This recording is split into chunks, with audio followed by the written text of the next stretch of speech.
Now, nearly 750,000 eggs from Dutch farms linked to a contamination scare have been sent to the UK, far more than was first estimated. Well, Dutch investigators have detained two men suspected of being involved in the illegal use of pesticide at poultry farms. Let's go live now to central London and speak to the Director of Policy at the Food Standards Agency, Steve Wearne. And Mr. Wearne, first of all, if you will, what kind of impact will this have on supermarkets and consumers here? Well, as you say, we think that around 700,000 eggs have now been brought into the UK from implicated farms in Belgium and the Netherlands. That's still a very small proportion of the number of eggs we consume. We consume around 10 billion eggs each year. And these won't be whole shell eggs, so they're not the sort of eggs that people buy in the supermarket in boxes of 6 or 15.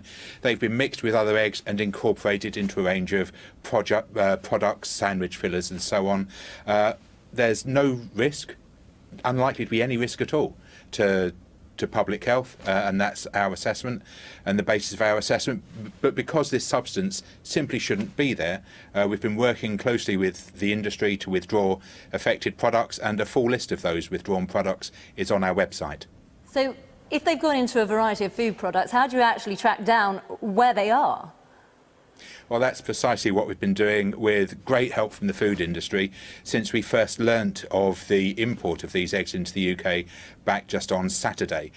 So we track back, we identify where the eggs have come from, we track forward to the products they've been used in, and that's allowed us to publish the list that we now have.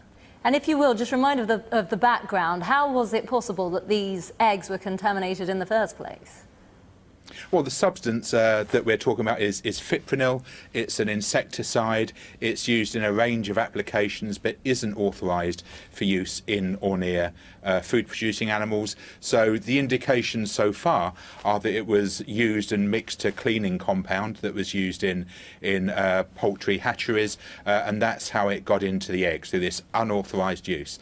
And we think people deserve food they can trust, which is why, although we think there's no risk to public health, where we find fipronil in eggs, we want those products withdrawn.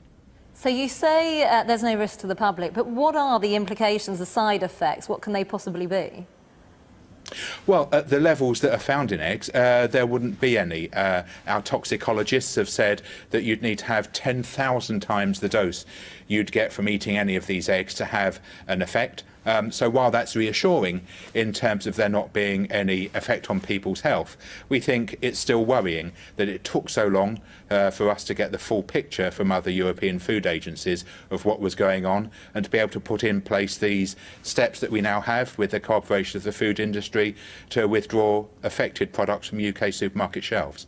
OK, Steve Wearne from the Food Standards Agency, thanks very much for your time this afternoon.